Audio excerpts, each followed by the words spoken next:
Assalamualaikum warahmatullahi wabarakatuh. Waalaikumsalam warahmatullahi wabarakatuh. Sahabat Jannah, Notaris Muslim Indonesia yang semoga senantiasa berbahagia dan dimuliakan oleh Allah Subhanahu wa taala. Tolong Kak, Alhamdulillahi ala ihsanih wa syukru lahu ala tolong Kak. taufiqi wa Ini amtinani apa?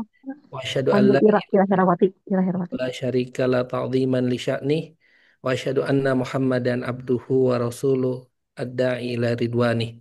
Allahumma salli wa Kenapa? sallim ala nabiyyina Muhammad wa Kasus. ala alihi wa sahbihi ajmain amma ba'd. Yang kami hormati, Suaranya di kami on. Ini muliakan tidak benar. Kecuali ini. Ustadz kita, Ustadz Muhammad Akil Palembang, yang Alhamdulillah telah bergabung di kajian tafsir pekanan kita. Kemudian yang kami hormati Ini biar otomatis ke mute kok pada tuh masuk. Bapak Heri selaku Ketua Umum Notaris Muslim Indonesia dan juga sahabat Jannah yang hadir di kesempatan Itu pagi biar yang masuk lagi. berbahagia ini. Masuk itu langsung ke mute. Alhamdulillah di Udah. Ntar aja udah. kajian Nggak apa-apa. tafsir online Quran di hari Sabtu tanggal 27 September 2025 ini tema kita tentang konsep umat terbaik amar ma'ruf nahi mungkar dalam Quran surat Ali Imran 104. Sebelum pemateri menyampaikan, kami menyapa dulu Ustadz Muhammad Akil Palembang.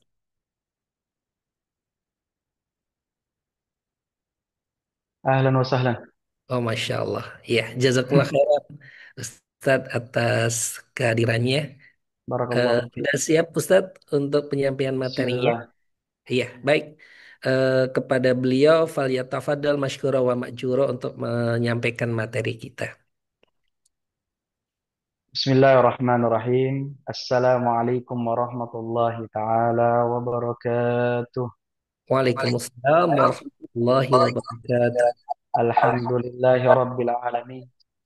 اللهم صل وسلم وبارك على سيدنا محمد الفاتح لما أغلق والخاتم لما سبق ناصر الحق بالحق والهادي إلى صراطك المستقيم وعلى آله وصحبه حق قدره ومقداره العظيم يا فتاح يا عظيم رب اشرح لي صدري ويسر لي أمري واحلل عقدة من لساني يفقه قولي. Hadirin jamaah yang dimuliakan Allah Subhanahu wa taala. Alhamdulillah, Allah Subhanahu wa taala tak henti-hentinya memberikan kita nikmat. Allah Subhanahu wa taala tak henti-hentinya memberikan kita taufik dan hidayahnya sehingga kita masih berkesempatan untuk mengkaji ayat-ayat Allah Subhanahu wa taala.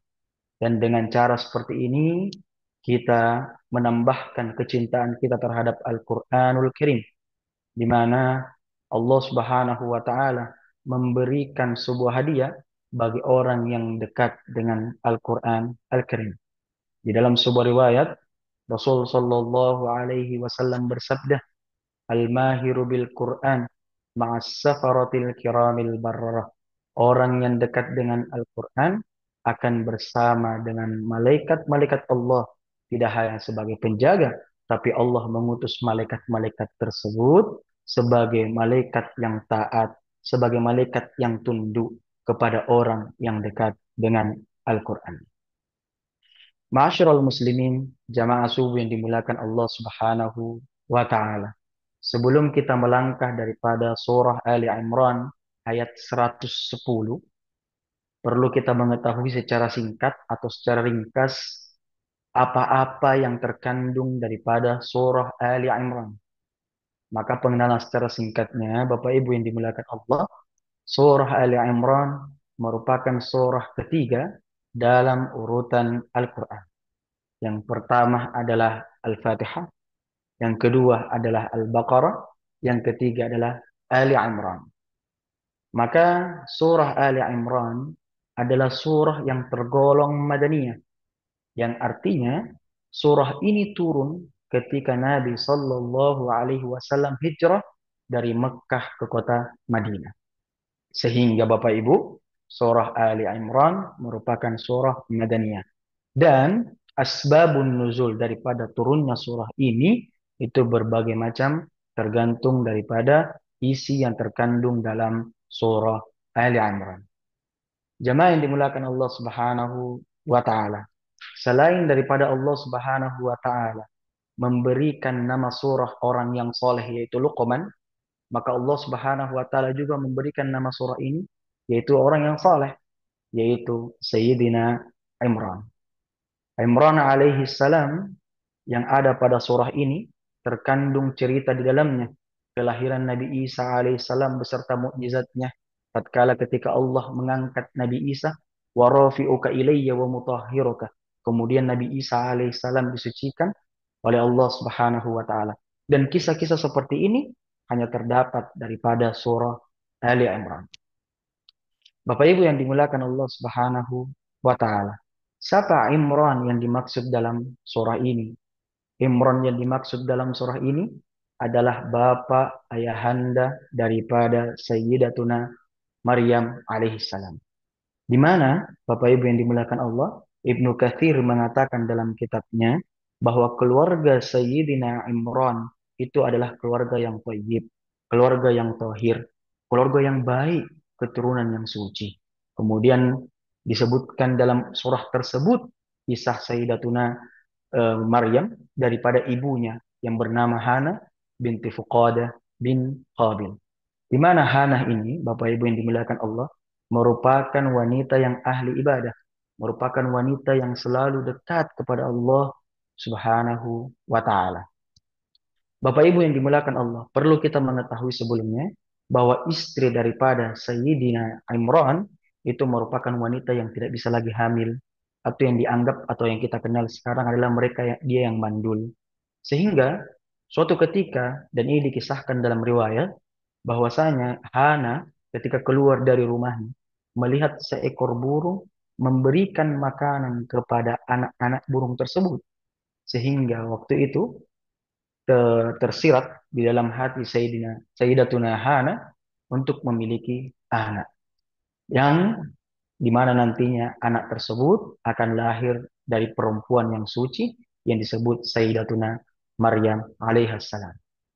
Bapak Ibu yang dimuliakan Allah Subhanahu wa taala. Hingga kemudian Hana ini pun bernadar, dalam surah Ali Imran digambarkan bernadar ketika dia hamil maka anaknya akan menjadi pelayan di Baitul Maqdis. Sehingga Bapak Ibu, dan ini digambarkan dalam surah Ali Imran, Allah Subhanahu wa taala berfirman, "Idz qalat imra'atu Imran rabbi inni nadartu laka ma fi batni muharraran fataqabbal minni innaka antas samiul alim."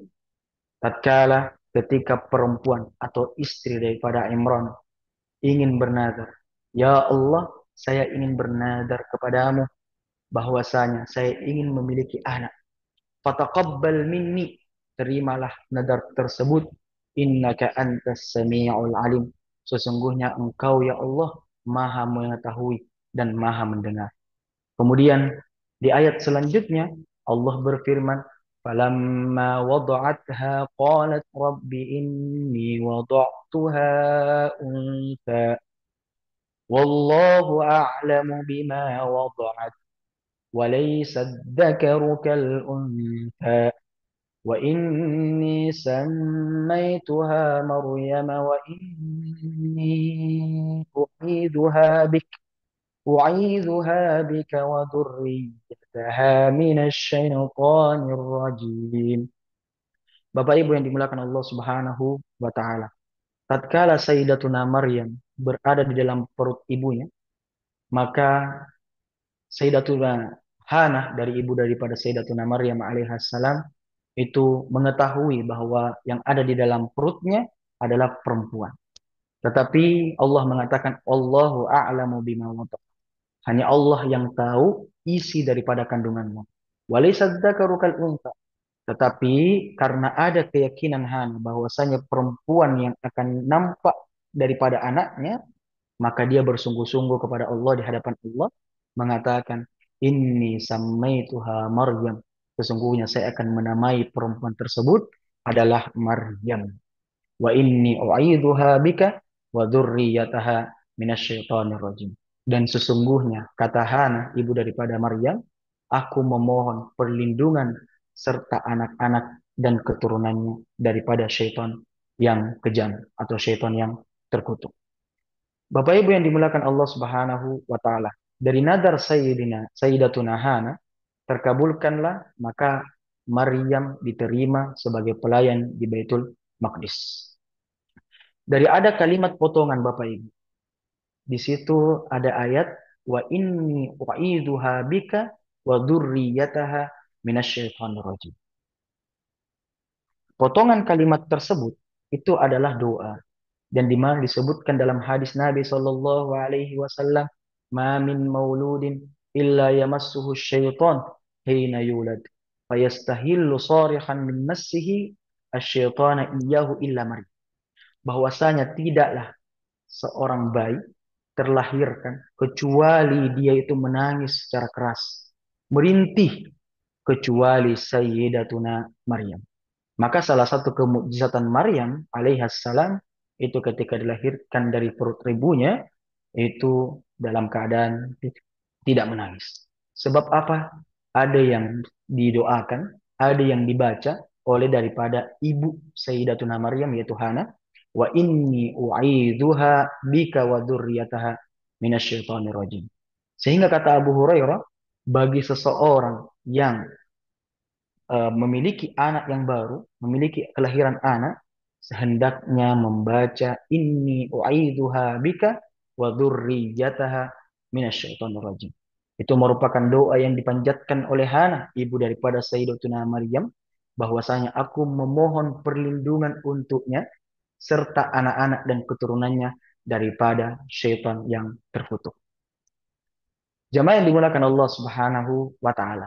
Selepas kita mengenal secara singkat daripada surah Ali Imran, kita perlu juga mengetahui sedikit daripada kandungan keutamaan daripada surah Ali Imran, di mana disebutkan dalam hadis Nabi Shallallahu Alaihi Wasallam sebagaimana yang kita bahas minggu lalu, bahwasanya Ali Imran itu merupakan surah Az-Zahrawain.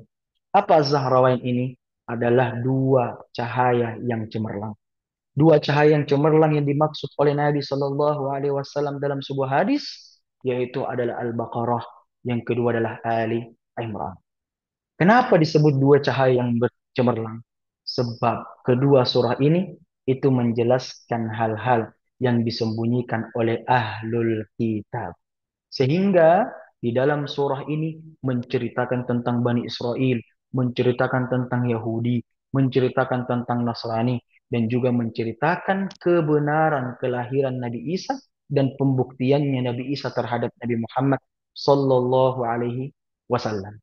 Bapak Ibu yang dimuliakan Allah Subhanahu wa taala. Kemudian keutamaan yang kedua, bahwasanya surah Ali Imran merupakan surah yang memberikan pedoman, yang memberikan penjelasan bagi para ahlul kitab mengenai kebenaran Islam.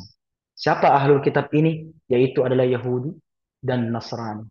Bapak Ibu yang dimuliakan Allah. Sehingga pengakuan Nabi Isa sebagai seorang muslim digambarkan di dalam surah Ali Imran, di mana Nabi Isa mengatakan dan digambarkan oleh Allah, washhad bi anna muslimun. Saksikanlah bahwa saya adalah bagian daripada orang-orang yang Islam. Sebagian riwayat mengatakan, saksikanlah bahwa saya orang-orang yang menyerah. Bapak Ibu yang dimuliakan Allah Subhanahu wa taala. Itulah secara singkat atau secara ringkas bagian pengenalan tentang surah Ali Imran.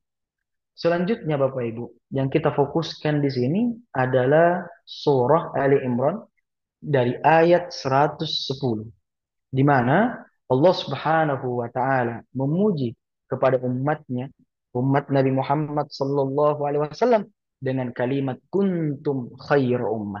Kalian sebaik-baik umat. Di mana Allah Subhanahu wa taala berfirman, "Kuntum khaira ummatin ukhrijat lin-nasi ta'muruna bil ma'ruf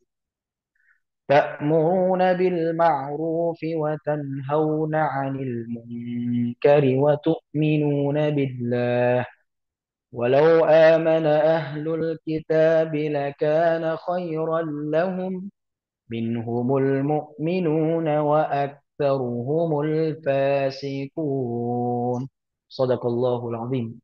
Bapak Ibu yang dimuliakan Allah Subhanahu wa taala.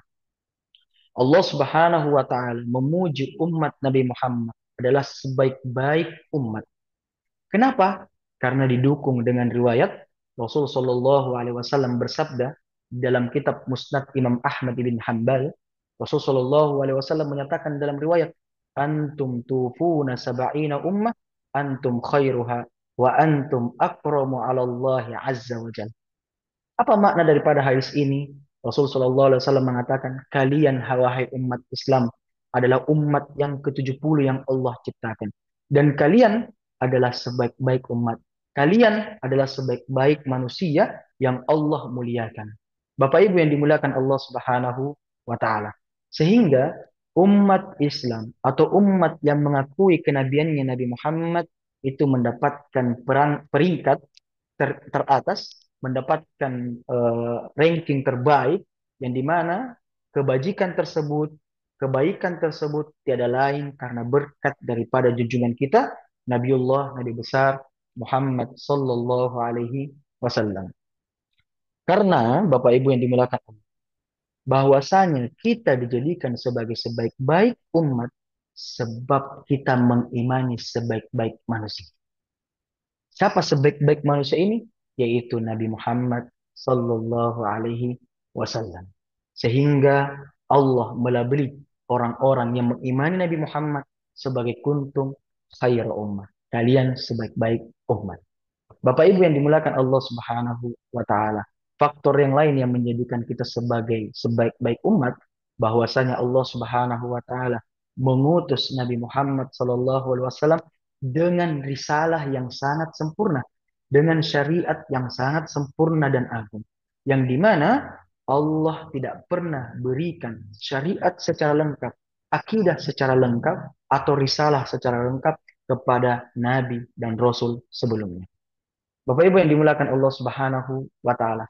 Oleh karena itu Bapak Ibu, kalau kita melihat daripada ayat Al-Qur'an itu sendiri, Allah Subhanahu wa taala itu mencaci perilaku ahlul kitab, yaitu Yahudi dan Nasrani, di mana Allah Subhanahu wa taala berfirman, "Kanu la yatanahawna an munkarin fa'alu, labi'sa ma kanu yaf'alun." Bahwasanya mereka satu sama lain tidak melarang tindakan kemungkaran. Artinya membiarkan kemungkaran merajalela, membiarkan kemungkaran ini menyebar. Maka kata Allah, labi sama kanu yaf'alun. Hal ini adalah seburuk-buruk apa yang mereka kerjakan. Bapak Ibu yang dimuliakan Allah Subhanahu wa taala. Guru kami, Green Sheikh Ahmad bin Muhammad Ahmad Tayyib, Syekhul Azhar, matta'anallahu bituli hayati.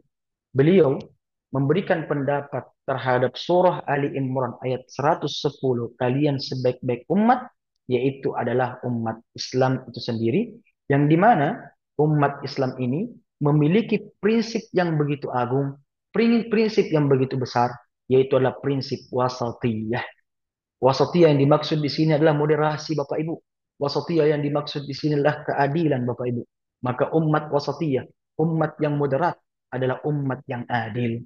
Dan keadilan merupakan dasar bahwasanya umat Islam itu adalah khairu ummah indallah. Sebaik-baik umat di sisi Allah Subhanahu wa taala. Bapak Ibu yang dimuliakan Allah Subhanahu wa taala. Maka Allah Subhanahu wa taala berfirman, "Wa kadzalika ja'alnakum ummatan wasatan litakunu syuhada'a 'alan nasi wa yakuna ar-rasulu 'alaikum syahida." Di sini Allah mengatakan, dengan demikian kami jadikan kalian umat Islam adalah umat yang tengah-tengah, umat yang adil, agar kalian wahai orang-orang Islam menjadi saksi atas manusia-manusia yang lain, dan agar Rasul yaitu Muhammad Sallallahu Alaihi Wasallam atas menjadi saksi terhadap orang-orang di antara kalian. Bapak Ibu yang dimuliakan Allah Subhanahu wa taala. Kalau kita mengkaji Al-Qur'an, ayat ini adalah surah Al-Baqarah 143. Surah Al-Baqarah yang kita ketahui, Bapak Ibu yang dimuliakan Allah, itu 286. Ayat ini itu persis berada di tengah-tengah daripada surah Al-Baqarah, yaitu di ayat 143. Sehingga salah satu kemujizatan Al-Quran, Allah menempatkan ayatnya persis berada di tengah-tengah surah itu sendiri. Ini bentuk kemujizatan Al-Quran itu sendiri. Bapak Ibu yang dimuliakan Allah Subhanahu wa taala. Lantas kemudian timbul pertanyaan, apa wasata yang dimaksud dalam ayat surah Al-Baqarah 183 ini? Maka wasata di sini secara bahasa Bapak Ibu itu adalah adamul ifrat wa tafrid, tidak ke kiri-kirian, tidak ke kanan-kanan, tidak radikal dan tidak juga tidak terlalu radikal. Maka di sini kata wasata itu adalah keadilan. Di sini kata wasata itu adalah menempatkan sesuatu pada tempatnya. Maka ayat ini Bapak Ibu yang dimuliakan Allah juga memperjelas kepada kita bahwasanya moderasi, tengah-tengah itu merupakan karakter atau prinsip yang esensial dalam ajaran agama Islam. Maka Bapak Ibu yang dimuliakan Allah, Islam menjunjung tinggi yang namanya sikap tengah-tengah. Islam menjunjung tinggi yang namanya wasatiyah, memilih proporsional dan berimbang. Maka Nabi Shallallahu Alaihi Wasallam mengatakan, khairul umuri awsatuha, khairul a'mali awsatuha. Sebaik-baik perkara, sebaik-baik amalan itu tengah-tengahnya. Wadinullahi bainal qasi wal ghali. Dan agama Allah antara berada di titik beku dan di titik yang mendidih. Bapak Ibu yang dimuliakan Allah, agama kita itu adalah agama yang tengah-tengah dalam berpikir, dalam berpendapat, dalam mentafsirkan ayat Al-Quran. Termasuk Bapak Ibu dalam hal masalah akidah, Ahlus Sunnah wal Jamaah selalu mengambil masalah tengah-tengah. Termasuk dalam hal fikih, selalu mengambil hal-hal yang bersifat tengah-tengah. Dalam hal adab suluk, berdekatkan diri kepada Allah, mengambil yang tengah-tengah. Suatu ketika ada riwayat Bapak Ibu yang dimuliakan Allah, ada seorang pemuda datang kepada baginda Nabi Shallallahu Alaihi Wasallam. Kemudian dia mengatakan, ya Rasulullah, saya berpuasa setahun penuh, saya tidak menikah, saya berusaha untuk mendekatkan diri kepada Allah. Kemudian kata Nabi SAW, saya ini seorang Nabi, saya menikah dan saya juga tidak selalu berpuasa. Artinya, dalam hal beribadah kepada Allah, perlunya kita sebagai umat Islam dan Nabi mengajarkan hal tersebut untuk bersikap tengah-tengah. Tengah-tengah dalam hal kehidupan duniawi, tengah-tengah dalam hal kehidupan ukhrawi. Bapak Ibu yang dimuliakan Allah Subhanahu wa taala. Dalam penafsiran yang lain, kalau kita melihat daripada penafsiran Al-Imam Ibnu Jarir At-Tabari yang mengatakan bahwasanya khairu ummah, sebaik-baik umat ini itu adalah dua pendapat. Pendapat pertama yang dimaksud adalah orang-orang yang bersama dengan Nabi Shallallahu Alaihi Wasallam untuk hijrah ke kota Madinah, meninggalkan anaknya, meninggalkan hartanya, meninggalkan warisannya, meninggalkan sanak saudara dan kerabatnya. Mereka lah yang disebut khairu ummah, mereka lah yang disebut sebaik-baik umat. Yang kedua, pendapat yang kedua mengatakan bahwasanya sebaik-baik umat yang disebutkan oleh Imam Ibnu Jarir At-Tabari yaitu adalah orang-orang yang memenuhi tiga kriteria. Pertama adalah amar ma'ruf, yang kedua adalah nahi mungkar, yang ketiga adalah beriman kepada Allah Subhanahu wa taala. Maka ketika sudah tiga terpenuhi yang diperintahkan oleh Allah dalam surah Ali Imran, maka terpenuhilah yang kita disebut sebagai sebaik-baik umat. Bapak Ibu yang dimuliakan Allah Subhanahu wa taala. Timbul pertanyaan, mengapa Ibnu Jarir At-Tabari menafsirkan sebaik-baik umat adalah para sahabat yang dimana mereka hijrah yang disebut al-muhajirun. Mereka yang disebut al-muhajirun. Mereka yang disebut orang-orang yang hijrah sampai ke kota Madinah. Sebab Bapak Ibu alasannya kadar kekuatan atau keimanan sahabat itu jauh berkualitas dibanding keimanan manusia di zaman sekarang. Oleh karena itu Bapak Ibu, mereka sahabat Nabi Shallallahu Alaihi Wasallam, mereka keimanannya tidak bisa lagi diragukan. Dan di mana mereka keimanannya memperjuangkan bagaimana Al-Quran itu diterapkan, dipahami semasa hidup mereka.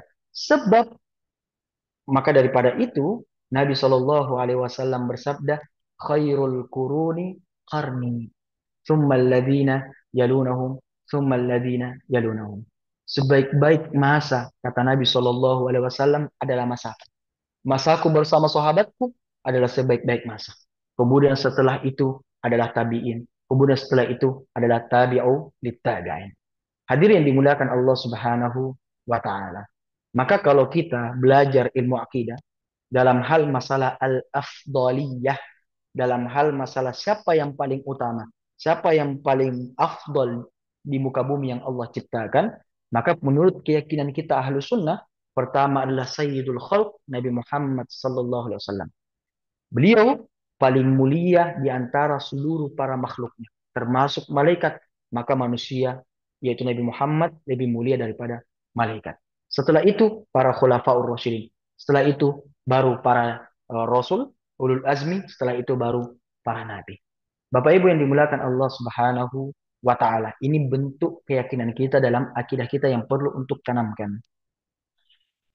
Kemudian Bapak Ibu yang dimuliakan Allah Subhanahu wa taala. Keutamaan para sahabat itu bukan berarti setelahnya itu tidak bagus, setelahnya itu tidak baik. Melainkan Bapak Ibu, sahabat memiliki keistimewaan bisa dekat dengan Nabi, bisa mujalasah, mudawamah, konsisten istiqamah bersama dengan Nabi Muhammad sallallahu alaihi wasallam. Para sahabat sangat mencintai Nabi. Bahkan para sahabat dalam keadaan sakit tidak mau berpisah dengan Nabi sallallahu alaihi wasallam. Oleh karena itu, sebagai bentuk kemuliaannya para sahabat dengan perjuangannya, dengan menegakkan agama Islam, maka inilah dianggap sebagai khairul ummah atau adalah sebaik-baik ummah. Bapak Ibu yang dimuliakan Allah Subhanahu wa taala.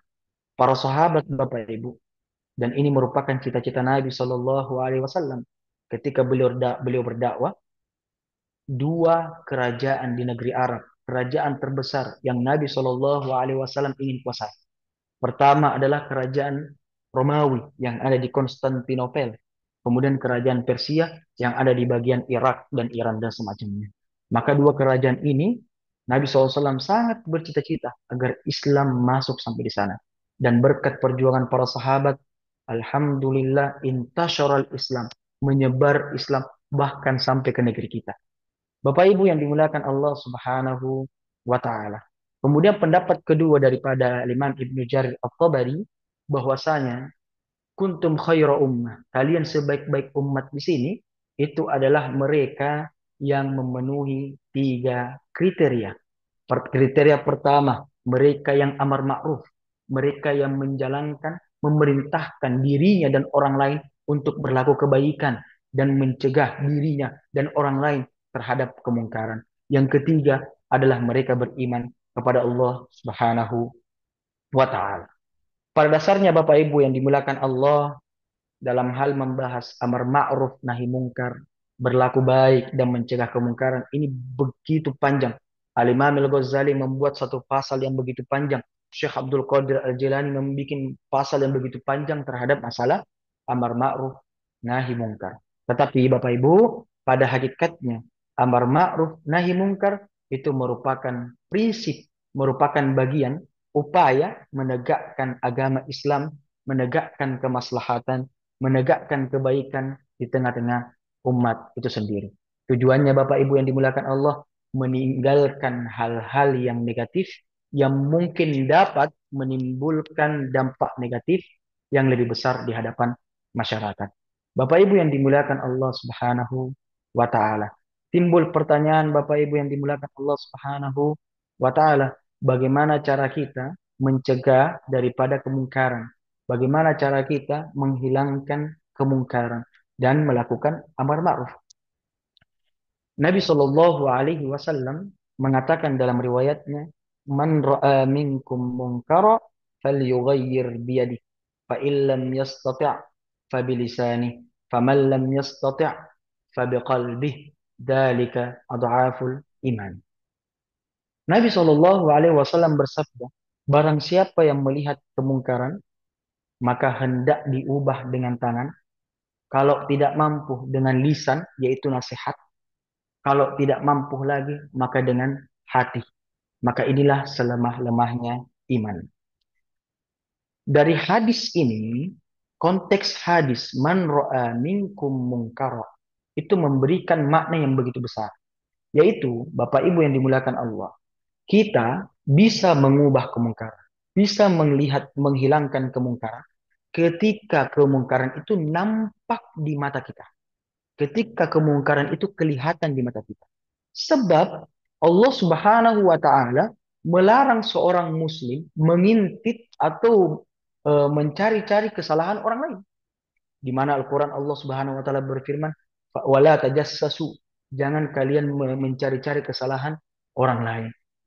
Hal tersebut bisa jadi setiap manusia memiliki kemungkaran, tetapi hal tersebut Allah Subhanahu wa taala melarang mencari kesalahan-kesalahan orang lain. Maka daripada itu, dari hadis man ra'a minkum munkar, Bapak Ibu yang dimuliakan Allah, adalah kemungkaran yang nampak di hati kita. Bapak Ibu yang dimuliakan Allah Subhanahu wa taala, untuk menghilangkan kesalahpahaman yang dimana banyak disalahpahami oleh sebagian orang, yang dimana beranggapan bahwasanya meninggalkan kemungkaran artinya perlu dengan tangan, perlu dengan tindakan, perlu dengan anarkisme dan semacamnya. Maka anggapan-anggapan seperti ini sebenarnya Bapak Ibu itu adalah anggapan yang sebenarnya agak kurang pas. Sebab anggapan seperti ini pastinya bertentangan dengan nilai rahmat kasih sayang dalam agama kita.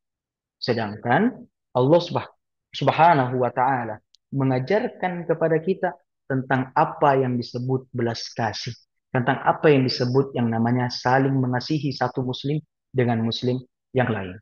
Maka Bapak Ibu yang dimuliakan Allah, pemahaman yang sebenarnya ketika kita melihat kemungkaran itu adalah yang dengan tangan itu disebut kudrah. Yang dengan tangan itu disebut mereka yang memiliki wewenang, mereka yang memiliki kekuasaan. Sehingga orang yang memiliki kekuasaan mampu menghilangkan kemungkaran dengan tangan. Ini sebagian para ulama berpendapat ketika melihat kemungkaran dengan tangan, artinya mereka yang memiliki wewenang.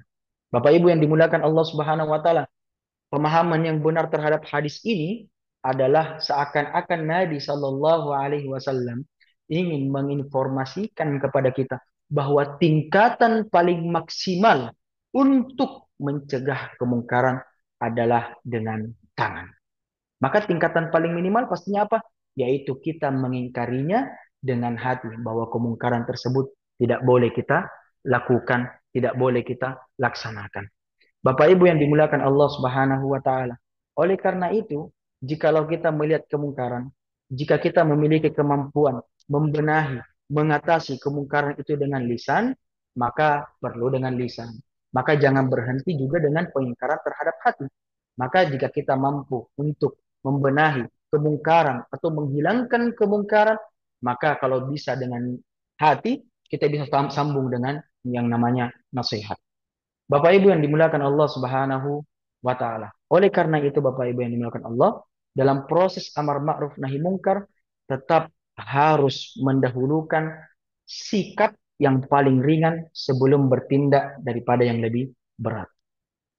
Oleh karena itu, Syekh Asy-Syarwan dalam kitab Hasyiyahnya beliau mengatakan wal wajibu 'alal amiri wan nahyi 'anil munkari ayya'muru bil akhaffi tsummal akhaf.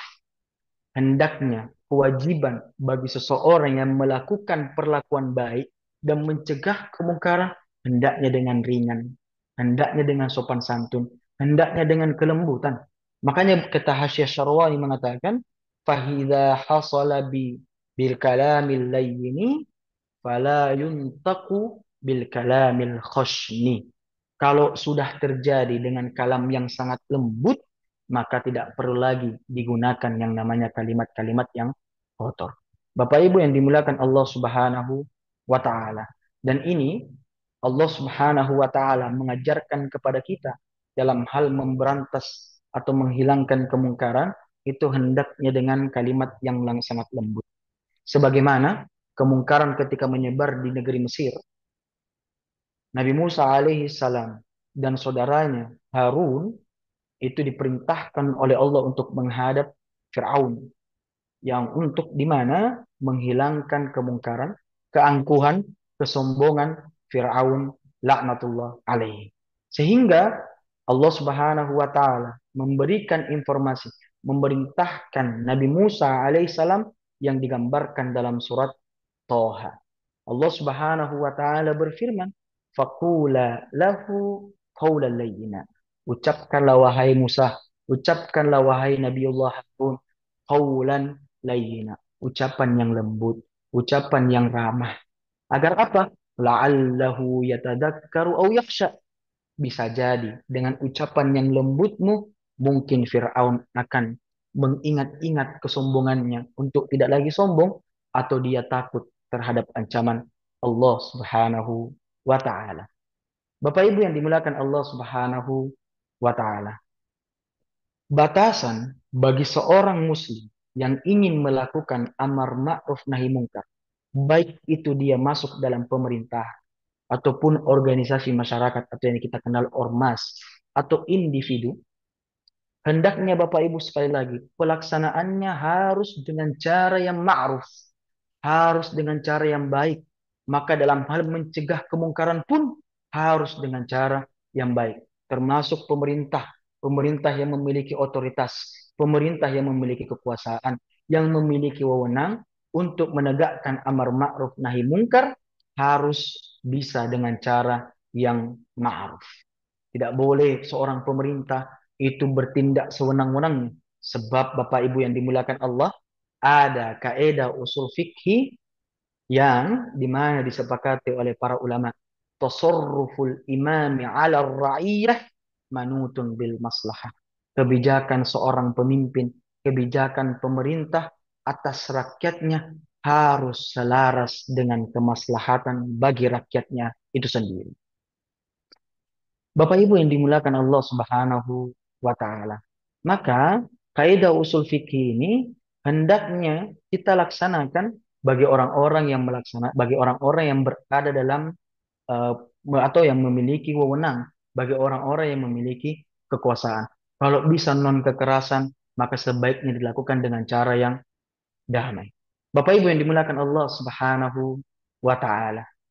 Dalam melakukan amar ma'ruf, Bapak Ibu yang dimuliakan Allah, maka seseorang itu harus lebih arif, harus lebih bijak, dan terkadang harus menghasilkan tujuan daripada amar ma'ruf nahi mungkar itu sendiri.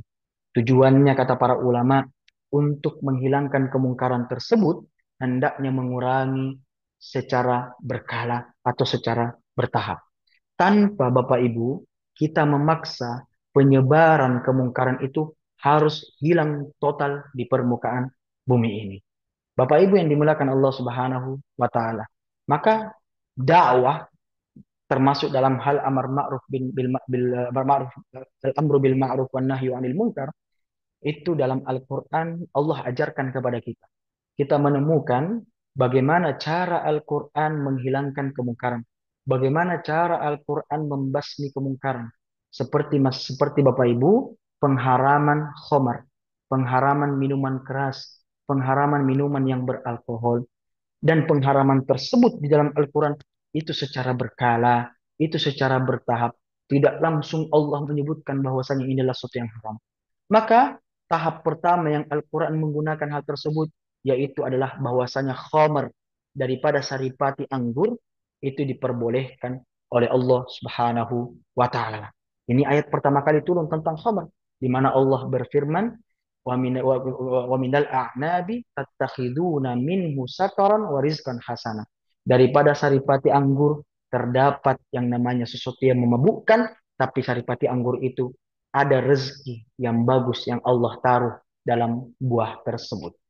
Yang kedua, metode dakwah yang digunakan dalam Al-Quran yaitu ketika selesai Allah memperbolehkan khamar, maka turun perintah bahwasanya hendaknya menjauhi khamar, menjauhi minuman yang beralkohol, menjauhi minuman yang sesuatu yang memabukkan dalam suatu di mana Al-Quran membandingkan bahwasanya mafsadahnya, kerusakannya lebih banyak dibanding kebaikannya. Dan ini digambarkan dalam Al-Quran Bapak Ibu, di mana Allah Subhanahu wa taala berfirman dalam surah Al-Baqarah Yas'alunaka 'anil khamri wal maisir. Mereka bertanya kepada Muhammad terhadap khamar. Kemudian katakan Muhammad, fihima ithmun kabirun wa manafi'u linnas. Di dalam buah tersebut, di dalam khamar tersebut ada keburukan yang mungkin lebih besar dibanding kebaikannya. Ada mafsadahnya, ada kerusakannya yang mungkin lebih besar, yang lebih merugikan dibanding kebaikannya.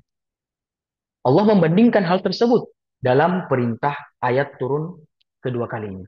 Kemudian dakwahnya Al-Quran itu sendiri di ketiga, yaitu bahwasanya turunnya ayat tentang khamar, bahwasanya Allah melarang meminum khamar di dalam suatu waktu tertentu dan memperbolehkan di waktu yang lain. Di mana Allah Subhanahu wa taala berfirman di dalam surah An-Nisa, Allah berfirman, يا أيها الذين آمنوا لا تقربوا الصلاة وأنتم سكارى.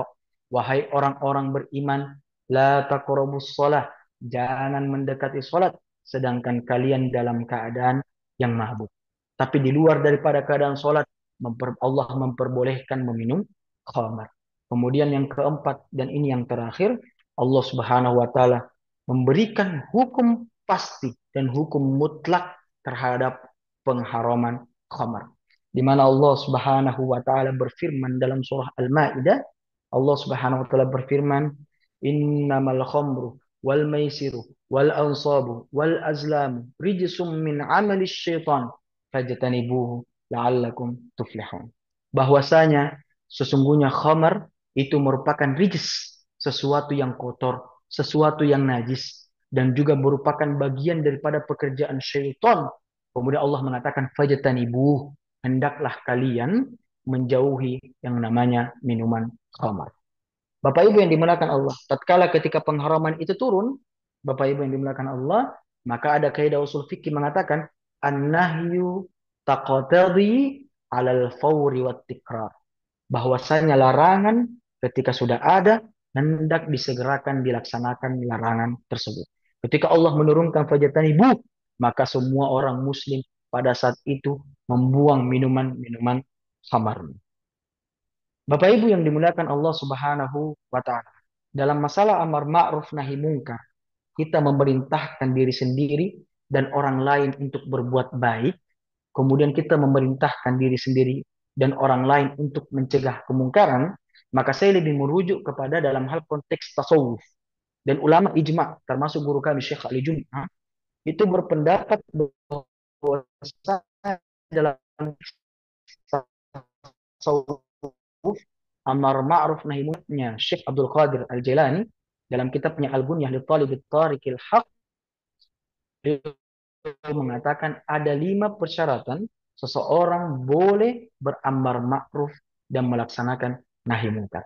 Pertama, Bapak Ibu yang dimuliakan Allah, seseorang yang melaksanakan amar ma'ruf nahi munkar adalah mereka harus mengetahui sesuatu yang diperintahkan oleh Allah dan harus mengetahui bahwasanya hal kemungkaran sesuatu yang Allah Subhanahu wa taala larang.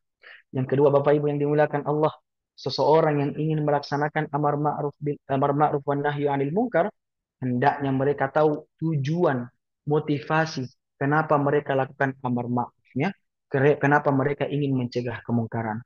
Apa tujuan yang paling utama daripada kita melaksanakan amar ma'ruf dan nahi mungkar, Bapak Ibu yang dimuliakan Allah, yaitu adalah mencari ridho Allah Subhanahu wa taala wa i'la'i kalimatillah, dan meninggikan kalimat Allah Subhanahu wa taala. Maka hendaknya seorang muslim dalam hal melakukan prinsip ajaran tersebut tidak boleh dalam keadaan riya, tidak boleh dalam keadaan sum'ah, takabbur, ta'ajjub dan membanggakan diri sendiri. Kemudian Bapak Ibu yang dimuliakan Allah Subhanahu wa taala. Yang ketiga kata Syekh Abdul Qadir Al-Jailani, hendaknya perintah dan larangan bagi orang yang melaksanakan amar ma'ruf nahi mungkar harus dilakukan dengan cara yang sopan, harus dengan cara yang santun, dan harus dengan cara yang lembut, ramah, dan kasih sayang. Maka nasihat yang disampaikan harus dengan cara yang bagus, harus dengan cara yang baik, bukan dengan sesuatu yang keras, bukan dengan marah-marah. Agar Bapak Ibu yang dimuliakan Allah, tatkala ketika kita melakukan amar ma'ruf nahi mungkar dengan kondisi kita lagi marah-marah, dengan kondisi nafsu lagi tinggi, maka terjadilah permusuhan di antara kita sebab adu domba daripada syaitan yang terkutuk. Bapak Ibu yang dimuliakan Allah Subhanahu wa taala. Keempat, kata Syekh Abdul Qadir Al-Jilani, bahwasanya orang yang melaksanakan amar ma'ruf nahi munkar adalah mereka yang harus bersabar. Mereka yang harus memiliki sifat toleran. Mereka harus memiliki sifat murah hati. Yang kelima, yang terakhir, seseorang yang ingin melaksanakan konsep amar ma'ruf nahi munkar, hendaknya ia melaksanakan dengan sesuatu yang dia perintahkan. Hendaknya dia mencegah, menghindari dari sesuatu yang dia larang. Sebab Bapak Ibu, tatkala kita memerintahkan orang lain untuk mencegah kemungkaran, kemudian kita melaksanakan kemungkaran tersebut, maka hal ini justru menjerumuskan diri kita terhadap sesuatu yang hina, terhadap sesuatu yang tercela di hadapan Allah Subhanahu wa taala. Maka Bapak Ibu, Allah Subhanahu wa taala menggambarkan hal tersebut di dalam Al-Quran. Di dalam ayat suci Al-Quran itu sendiri. Allah Subhanahu wa Ta'ala mengatakan bahwasanya orang yang sombong bukan orang yang menampakkan hartanya. Orang yang sombong bukan orang yang menampakkan fashionnya dan semacamnya. Tapi orang yang sombong, yang paling sombong kata Allah, kabura maqatan indallahi antakulu ma la taf'alun. Sombong-sombongnya orang di mata Allah Subhanahu wa taala. Kesombongan yang paling besar di hadapan Allah Subhanahu wa taala ketika seseorang memerintahkan kepada kebaikan tetapi dia tidak mengerjakannya. Maka hal tersebut hendaknya kita menghindari. Makanya Imam Abu Zaid Al-Busiri mengatakan, Astaghfirullah min qaulin bila amalin. Aku meminta ampun kepadamu ya Allah dengan ucapan yang baik, tapi saya tidak mengerjakannya. Bapak Ibu yang dimuliakan Allah Subhanahu wa Ta'ala. Sebab ketika seorang menjadi dai ilallah, seorang pendakwah ilallah, seorang yang mendakwahkan kebaikan, hendaknya dia mendakwahi dirinya sendiri. Sebagaimana Nabi Shallallahu Alaihi Wasallam. Kalaulah Nabi Shallallahu Alaihi Wasallam mengatakan, Ya ashabi ittaqullah, wahai sahabatku, bertakwalah kepada Allah. Nabi Shallallahu Alaihi Wasallam tidak hanya ngomong, Nabi Shallallahu Alaihi Wasallam tidak hanya bersifat qauliyah, tetapi Nabi Shallallahu Alaihi Wasallam merealisasikan, mempraktekkan apa yang Nabi Shallallahu Alaihi Wasallam perintahkan kepada para sahabatnya. Bapak Ibu yang dimuliakan Allah Subhanahu wa taala, maka kesimpulannya seorang muslim, seorang mukmin harus mampu mencontohkan amar ma'ruf nahi mungkar yang harus termanifestasikan dalam bentuk akhlakul karimah, dalam bentuk akhlak yang mulia, dalam bentuk akhlak yang baik. Bapak Ibu yang dimuliakan Allah Subhanahu wa taala. Ketika seseorang berakhlak Bapak Ibu, kemudian melaksanakan prinsip amar ma'ruf nahi mungkar, membuat kebaikan terhadap diri sendiri dan orang lain, dan mencegah kemungkaran terhadap diri sendiri dan orang lain, sehingga ketika mereka melakukan hal tersebut, mereka yang berakhlak tidak mudah terpancing oleh nafsu kemarahan, terlebih lagi ketika dia berhadapan dengan kemungkaran yang begitu besar. Sehingga Bapak Ibu, ketika seseorang melakukan amar ma'ruf nahi mungkar dengan bentuk akhlak yang sangat bagus, ini hasilnya tidak akan berujung kepada anarkisme.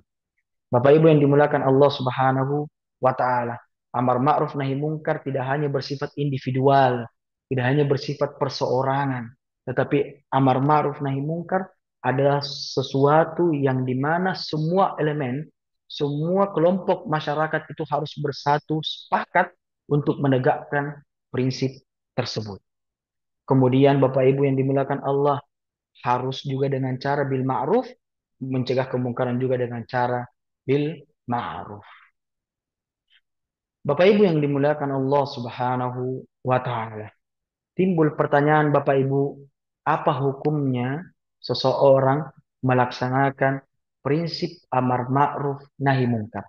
Prinsip kita melaksanakan kebaikan dan mencegah kemungkaran.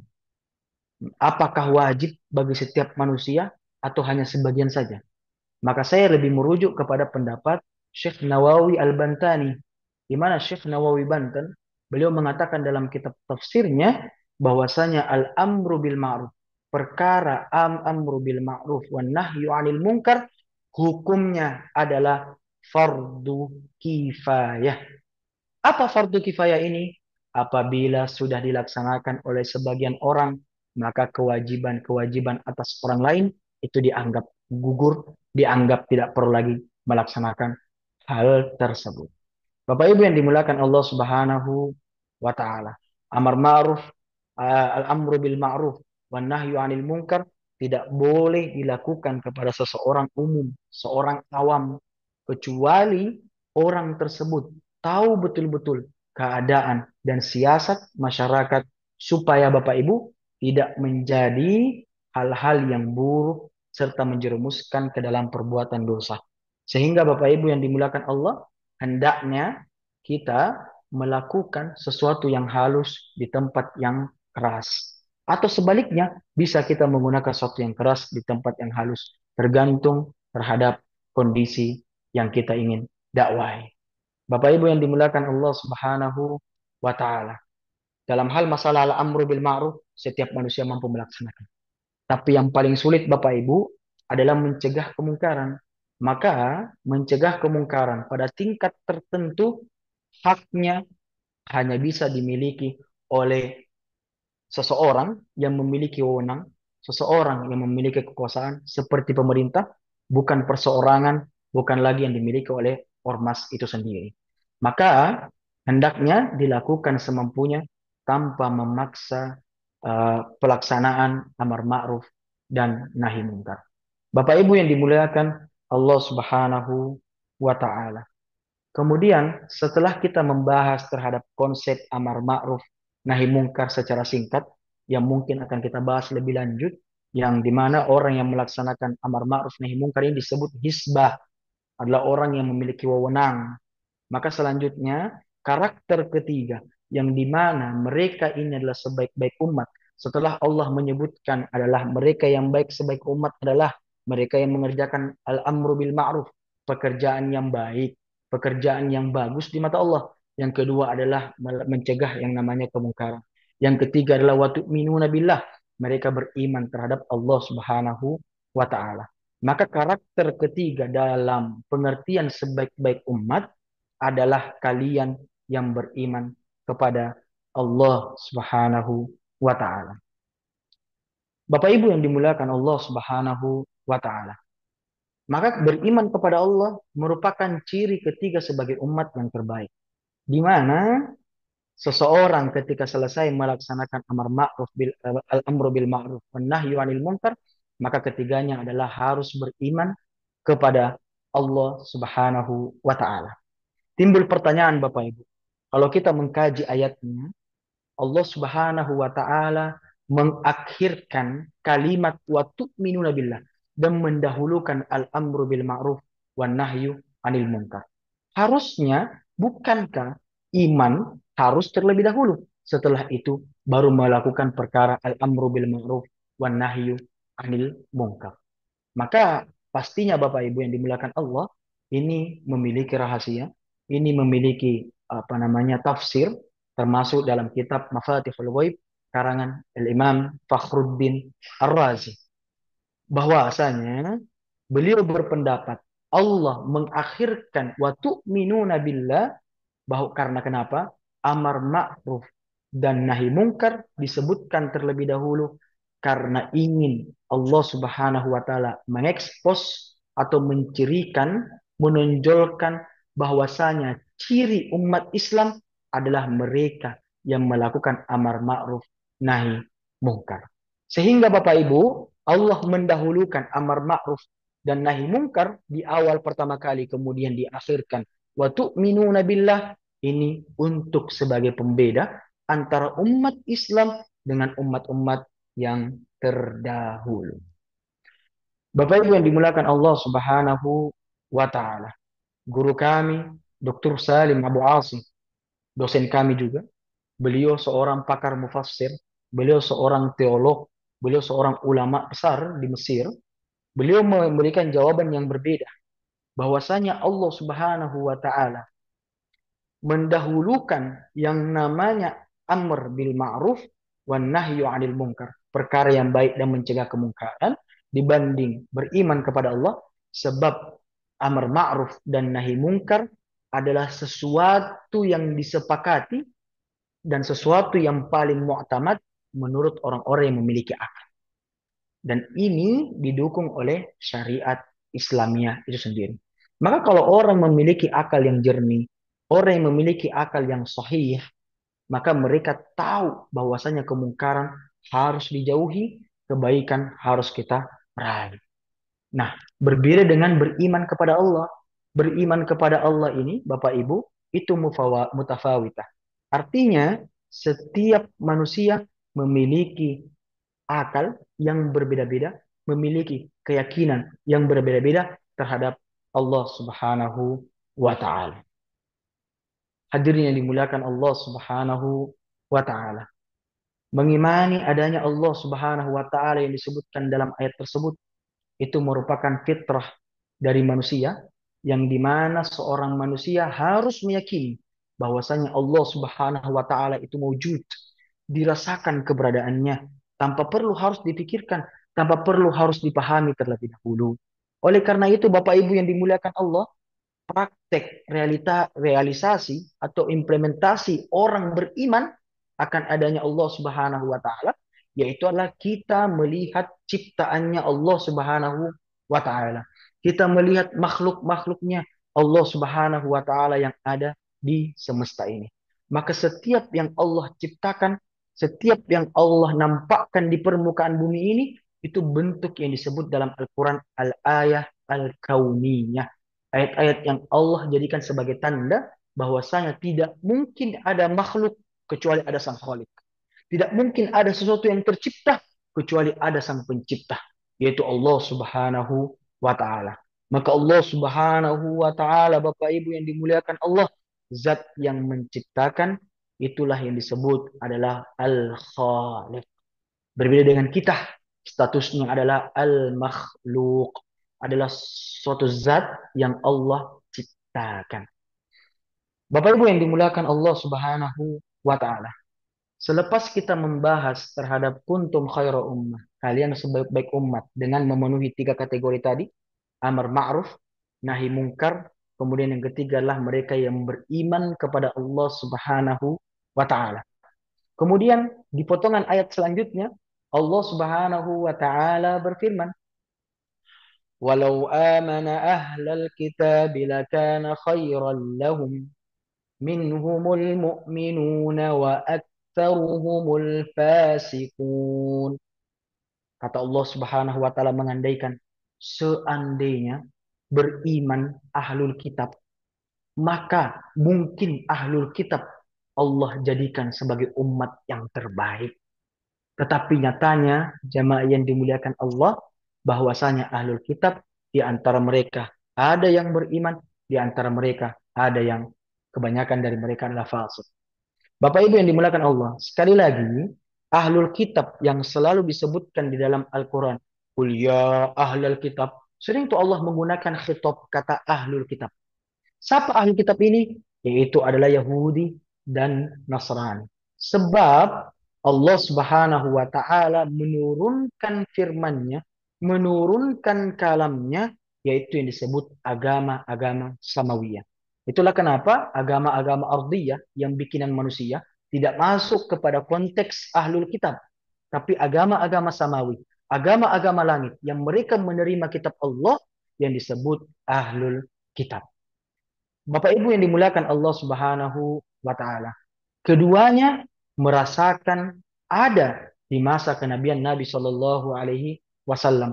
Bahkan keduanya agama tersebut itu berdiskusi, duduk bersama, bertemu langsung, berdialog, dan terjadi konflik di antara mereka. Dan ini terjadi dialog antara mereka dengan Nabi Shallallahu alaihi wasallam. Bapak Ibu yang dimuliakan Allah Subhanahu wa taala. Problema terbesarnya mereka ini, sebenarnya adalah seandainya mereka ini beriman kepada Allah, maka dia adalah representasi. Mereka adalah umat yang paling beriman di hadapan Allah. Tetapi Bapak Ibu, sebenarnya Allah sudah kasih gelar tersebut kepada mereka sebelum diutusnya Nabi Muhammad.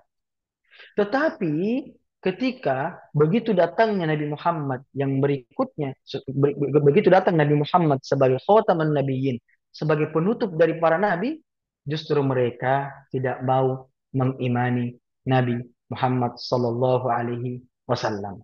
Maka hendaknya Bapak Ibu yang disebut wa tu'minuna billah dalam ayat yang sebelum dalam kalimat sebelumnya yang kita bahas, beriman di sini adalah penerimaan mereka kepada keberadaan atau eksistensi risalah yang dibawa oleh Nabi Muhammad sallallahu alaihi wasallam.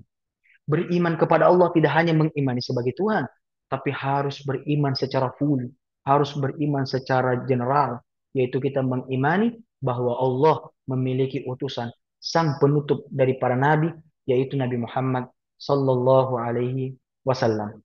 Sebab Bapak Ibu yang dimuliakan Allah, kalau hanya sekedar iman kepada Allah,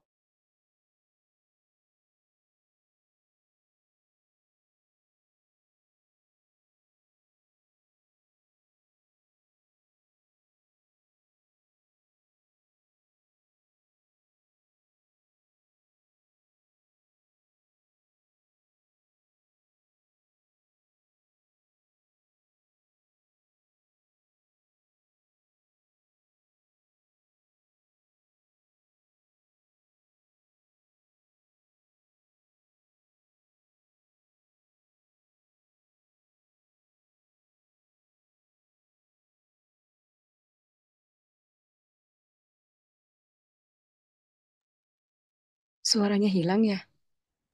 kalamullah. Dila sudah bergabung kembali. Iya, tafadhal Ustaz, dilanjutkan. Bapak Ibu yang dimuliakan Allah, Bapak Ibu dengar? Iya, Jelas, baru Ustaz. kedengaran Ustaz. Tadi Oke. hilang. Saya lanjutkan. Jadi Bapak Ibu, Ahlul Kitab atau Yahudi dan Nasrani, titik masalahnya adalah mereka tidak mau beriman, dalam artian tidak mau menjadi pengikut risalah Nabi Muhammad Sallallahu Alaihi Wasallam. Mereka bertahan dengan ayat-ayat yang ada dalam kitab suci mereka, yang dimana mereka pertahankan ayat suci mereka itu yang hasil daripada modifikasi tangan-tangan mereka. Yang itu digambarkan dalam Al-Quran. Yuharrifuna al-kalima amma mawadhi'i. Mereka memodifikasi ayat-ayat mereka dengan tangan-tangan mereka. Bapak Ibu yang dimuliakan Allah Subhanahu wa taala. Di potongan terakhir Allah Subhanahu wa taala berfirman, "Minhumul mu'minuna wa aktsaruhumul fasiqun."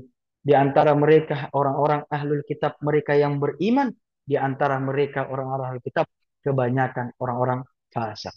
Maka Bapak Ibu yang dimuliakan Allah, pernyataan ini dalam ayat ini itu sangat tegas bahwa tidak semua orang-orang Yahudi di masa itu kafir. Tidak semua di masa itu orang-orang Nasrani itu juga kafir. Al-Quran menegaskan bahwasanya sebagian dari mereka itu beriman kepada Nabi Muhammad Sallallahu Alaihi Wasallam. Sebagaimana yang pernah kita sebutkan riwayatnya, Ka'ab bin Ahbar, seorang pendeta Yahudi yang masuk ke dalam Islam. Sehingga riwayat-riwayat yang diriwayatkan oleh Ka'ab bin Ahbar, yang dia mengambil pendapat-pendapat kitab-kitab sebelumnya, yang kemudian menjadi tafsir dalam Al-Quran sampai sekarang terpakai. Ini yang disebut dalam kitab riwayat Israiliyat atau riwayat-riwayat yang bersifat Israeli. Bapak Ibu yang dimuliakan Allah Subhanahu wa taala. Maka Bapak Ibu, wajar saja bila syarat ketiga seseorang disebut sebagai sahabat Nabi adalah mereka yang matinya dalam keadaan muslim. Maka Bapak Ibu, waktu di zaman Nabi Shallallahu Alaihi Wasallam, gelombang kemurtadan, yaitu adalah mereka keluar daripada agama Allah di kalangan Yahudi dan ahli kitab, itu begitu besar. Sebagaimana yang kita kenal peristiwa Uhud, Nabi Shallallahu Alaihi Wasallam kalah dalam perang tersebut atas daripada kemunafikan yang terjadi di masa Nabi Shallallahu Alaihi Wasallam. Sehingga waktu ketika terjadi perang Uhud, ada seorang Abdullah bin Ubay bin Salul menarik 300 pasukan dari Nabi Sallallahu Alaihi Wasallam. Bapak Ibu yang dimuliakan Allah Subhanahu wa Ta'ala, maka ada banyak sekali di kalangan suku Bani Qainuqa, yaitu adalah suku asli Madinah, yang dimana mereka Yahudi. Mereka mengimani Nabi Muhammad Sallallahu Alaihi Wasallam. Di antaranya Bapak Ibu ada seorang sahabat yang disebutkan dalam Syiarul A'lamin Nubala karangannya Al-Imam Az-Zahabi yang bernama Abdullah bin Salam. Abdullah bin Salam seorang Yahudi, pemimpin kelompok Yahudi yaitu suku Bani Qainuqa yang dimana menguasai Taurat, kemudian pemimpin terhadap kaumnya itu sendiri. Tetapi Bapak Ibu yang dimuliakan Allah, Abdullah bin Salam ini ketika mendengar kedatangan Nabi Muhammad SAW ke Madinah, ia pergi bertemu dengan Nabi SAW, duduk bersama Nabi SAW, kemudian berpasrah memeluk agama Nabi SAW, yaitu agama Islam. Abdullah bin Salam adalah salah satu sahabat yang setia dan membela Nabi Muhammad SAW dalam keadaan apapun. Oleh karena itu, Bapak Ibu yang dimuliakan Allah Subhanahu wa Ta'ala, ada hadis, ada riwayat yang mengenai Abdullah bin Salam ini, yaitu diriwayatkan oleh Muaz bin Jabal, di mana Nabi Shallallahu Alaihi Wasallam mengatakan innahu ashirun asyrati fil jannah. Sesungguhnya mereka, yaitu adalah Abdullah bin Salam, merupakan orang ke-10 dari orang yang masuk surga. Ini kita kenal yang disebut al-mubashiruna bil jannah. Bapak Ibu yang dimuliakan Allah Subhanahu wa Ta'ala. Oleh karena itu Bapak Ibu, kenapa para sahabat kita sebut radhiyallahu anhum mardu'an? Sebab Al-Quran memerintahkan hal tersebut, di mana Allah Subhanahu wa Ta'ala berfirman, وَالسَّابِقُونَ الْأَوَّلُونَ مِنَ الْمُهَاجِرِينَ وَالْأَنصَارِ الَّذِينَ اتَّبَعُوهُمْ بِإِحْسَانٍ رَضِيَ اللَّهُ عَنْهُمْ وَرَضُوا عَنْهُ. Orang-orang yang pertama kali dalam masuk Islam adalah daripada golongan muhajir dan ansor.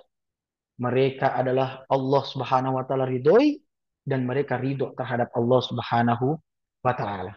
Bapak Ibu yang dimuliakan Allah Subhanahu wa Ta'ala, maka kesimpulannya Allah menyatakan tegas bahwasanya orang-orang ahlul kitab atau orang-orang Yahudi dan Nasrani itu banyak di kalangan mereka masuk ke dalam agama Allah Subhanahu wa Ta'ala. Bapak Ibu yang dimuliakan Allah, dari kalimat terakhir yaitu adalah wa aktsaruhumul fasikun, yaitu kebanyakan di antara mereka yaitu adalah mereka yang fasik. Bapak Ibu, fasik ini adalah dari kata al-fisq. Apa itu al-fisqu? Adalah seseorang yang melakukan dosa besar. Sehingga ketika seseorang melakukan dosa besar, hendaknya dia bertobat. Nah, Bapak Ibu yang dimuliakan Allah, Allah Subhanahu wa Ta'ala menyebutkan ahlul kitab di sini adalah mereka itu adalah fasik, seakan-akan menyeratkan bahwasanya mereka ini ahlul kitab Yahudi dan Nasrani ini adalah beriman kepada Allah Subhanahu wa Ta'ala. Nah, di sini timbul pertanyaan, apa yang dimaksud daripada golongan fasik? Fasik di sini Bapak Ibu menandakan bahwasanya orang-orang yang ahlul kitab itu masih mengimani Allah Subhanahu wa Ta'ala. Hanya saja para ulama mengatakan orang-orang fasik itu adalah orang-orang yang melakukan dosa besar dan melakukan dosa yang keji. Sehingga Bapak Ibu, al-fisqu secara bahasa al-khuruju 'anis syai'il mu'tadah, keluarnya seseorang dari kebiasaan manusia pada umumnya. Nah, maka sesuatu yang terlepas dari kulitnya itu disebut fisk. Sebagaimana kurma disebut fiskur rutob. Artinya kurma itu telah merekah, telah keluar daripada kulitnya. Adapun secara istilah Bapak Ibu yang dimuliakan Allah, secara agama, orang-orang yang fasik adalah khurujul insani an hududis syar'i wa intihaq qawanini bisayyiati wa irtikabil kaba'ir. Adalah seseorang keluarnya dari ketentuan syariat Islam serta melanggar ketentuan ajarannya, kemudian mereka yang mengerjakan kejahatan dan mereka yang melakukan dosa besar. Maka Bapak Ibu yang dimuliakan Allah Subhanahu wa taala, kalau kita buat kesimpulan Bapak Ibu yang dimuliakan Allah, kesimpulan besar daripada pembahasan kita ini, dari kalimat terakhir pun telah jelas bahwasanya posisi orang Yahudi dan Nasrani di hadapan Nabi Sallallahu Alaihi Wasallam itu berbeda-beda. Posisi orang-orang ahlul kitab itu membingungkan. Makanya wajar Bapak Ibu, ahlul kitab Yahudi dan Nasrani pada saat itu sampai sekarang itu bercerai-berai. Dan itu Allah gambarkan yang kita bahas dalam surah Ali Imran ayat 110. Bapak Ibu yang dimuliakan Allah Subhanahu wa taala. Maka kalau kita petakan Bapak Ibu, kalau kita runut secara urutan, orang-orang ahlul kitab ini ada 4 macam. Pertama, kelompok yang dimana mereka masuk Islam, kemudian menjadi sahabat terbaik di mata Nabi Shallallahu Alaihi Wasallam. Orang-orang ahlul kitab yang menjadi sahabat Nabi, yang menjadi dekat dengan Nabi, mereka inilah yang banyak mentafsirkan Al-Quran. Bapak Ibu yang dimuliakan Allah, saya di Al-Azhar itu mempelajari salah satu pelajaran dalam tafsir namanya Israiliyat, di mana para sahabat yang di mana mereka ini sebelumnya mengkaji Taurat dan Injil, merupakan pendetanya Injil, mereka adalah dekat dengan agama-agama sebelumnya, kemudian masuk ke dalam Islam, banyak meriwayatkan terhadap kejadian-kejadian Israel yang terjadi dalam Al-Quran. Tetapi para ulama di sini berusaha meramu, berusaha menyatukan pendapat orang-orang yang dekat, yang bekas orang-orang Yahudi dan Nasrani kemudian masuk Islam dengan Al-Quran itu sendiri. Bagaimana cara meramunya Bapak Ibu yang dimuliakan Allah? Tidak semua riwayat daripada para sahabat yang meriwayatkan tentang Bani Israel, tentang agama-agama sebelumnya, tentang kisah-kisah sebelumnya, itu dapat dipercaya. Sebab ada banyak dongeng-dongeng, ada banyak khayalan-khayalan yang juga kadang mereka buat, yang mereka sebarkan sebagai bentuk bagian daripada riwayat itu sendiri. Lantas bagaimana Ustadz? Posisi kita ketika kita membaca tentang sejarah, kita mengambil pendapatnya ulama-ulama Yahudi dan Nasrani, yang dimana mereka masuk Islam kemudian menjadi sahabat. Maka guru kami Dr. Salim Abu Asim memberikan kuncinya. Pertama, in kana muwafiqan li syari'ati fahuwa ma'khudun. Kalau sesuai dengan syariat kita, maka itu diambil. Bapak Ibu yang dimuliakan Allah, ajaran-ajaran Islam tidak terlepas daripada ajaran-ajaran sebelumnya. Orang Islam berpuasa, maka Nabi Musa dan umatnya mereka yang berpuasa. Orang-orang Islam melaksanakan sholat, Nabi Musa juga melaksanakan sholat. Maka ini dianggap muafik, sesuai dengan syariat kita. Maka penafsiran tentang puasa daripada disampaikan oleh para ulama-ulama Yahudi yang masuk Islam itu bisa diterima. In kana mukhalifan li syariatina, ketika ada pendapat riwayat Israiliyat yang berbicara terhadap umat-umat terdahulu yang berbeda dengan apa yang disampaikan Al-Quran Bapak Ibu, maka tidak diambil pendapat tersebut. Salah satu riwayat Israiliyat yang menyebar itu tentang kisahnya Nabi Nuh alaihi salam. Bagaimana Israiliyat, ada ulama sahabat yang mengatakan bahwasanya kapalnya Nabi Nuh itu terbuat daripada kayu jati. Maka hal tersebut ini mukhalif, berbeda dengan realitas yang ada. Sehingga apakah diambil pendapat tersebut? Kata para ulama, tidak diambil. Yang ketiga Bapak Ibu, ketika ada riwayat Israiliyat, riwayat daripada Bani Israel, yang dimana syariat tidak berbicara terhadap hal tersebut, maka hendaknya Bapak Ibu tidak diambil. Fahuwa mauqufun. Artinya tidak diambil dan tidak juga ditolak. Kenapa Bapak Ibu? Sebab Al-Quran tidak menceritakan hal tersebut. Bapak Ibu yang dimuliakan Allah Subhanahu wa taala. Oleh karena itu Bapak Ibu, pada dasarnya orang-orang ahlul kitab itu berbagai macam. Selesai kita pertama, mereka yang beriman kepada Allah dengan kemudian mereka menjadi sahabat, kemudian orang-orang ahlul kitab adalah mereka yang sempat masuk Islam, kemudian mereka menjadi munafik, kemudian mereka yang menjadi murtad. Artinya hatinya tidak lagi bersama dengan Nabi sehingga status keislamannya dalam hati dihilangkan, tetapi dalam secara sir, dalam secara zahir, dalam secara yang nampak mereka nampakkan keislaman mereka. Yang ketiga, jamaah yang dimuliakan Allah Subhanahu wa taala, adalah mereka yang benar-benar kafir. Mereka yang betul-betul dari awal tidak masuk ke dalam agama Nabi Muhammad sallallahu alaihi wasallam. Bapak Ibu yang dimuliakan Allah Subhanahu wa taala, yang terakhir, posisi orang-orang Yahudi dan Nasrani adalah mereka yang tidak masuk Islam namun mereka menyerah dengan keadaan. Maksudnya mereka menyerah dalam keadaan yaitu adalah ketika Fathu Makkah. Maka di situ digambarkan dalam Al-Qur'an, "Idza jaa nasrullahi wal fath wa ra'aitan nasa yadkhuluna fi dinillahi afwaja." Engkau Muhammad akan melihat ketika saat penaklukan kota Makkah, semua orang bergerombol masuk ke dalam agamamu. Dalam keadaan ini, ada beberapa orang yang mungkin masih meyakini terhadap agama Yahudi, tapi dia harus menyerah sehingga menerima agama Islam. Supaya apa Bapak Ibu? Supaya mendapatkan perlindungan kepada Nabi Sallallahu Alaihi Wasallam yang kita sebut sebagai kafir dhimmi. Kafir dhimmi adalah kafir yang dimana umat Islam harus menjaganya. Sebab Nabi SAW mengatakan, "Man adali dhimmiyan faqad adzantuhu." Jangan pernah menyakiti orang-orang kafir dhimmi. Orang-orang kafir dhimmi adalah orang-orang yang dimana Rasulullah SAW lindungi, orang-orang yang Rasulullah SAW perhatikan kemaslahatannya. Maka hadirin yang dimuliakan Allah Subhanahu wa taala, selepas kita membahas terhadap 4 surah, 4 kategori orang-orang Yahudi dan Nasrani yang disebut Ahlul Kitab, yang dimana posisi mereka itu berbagai macam. Terakhir Bapak Ibu yang dimuliakan Allah, saya ingin menutup sebuah pertanyaan. Kenapa kita mesti peduli terhadap prinsip amar ma'ruf nahi mungkar? Kenapa kita harus menegakkan yang namanya amar ma'ruf nahi mungkar? Kenapa kita harus terlalu care, terlalu peduli terhadap saudara-saudara kita dalam hal perkara amar ma'ruf nahi mungkar?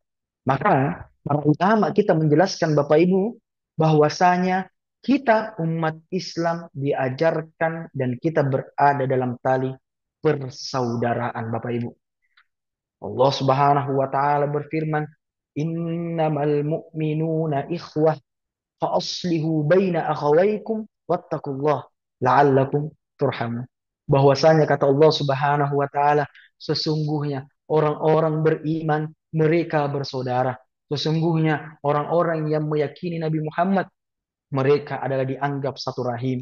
Sebab itulah fa aslihu baina akhawaykum. Ketika ada yang terpecah belah, sehingga ketika ada permusuhan satu kaum dengan kaum yang lain yang dimana mereka sama-sama muslim, hendaklah satu muslim yang lain mendamaikan, memperbaiki hubungan tersebut di antara kedua saudara yang saling bertikai.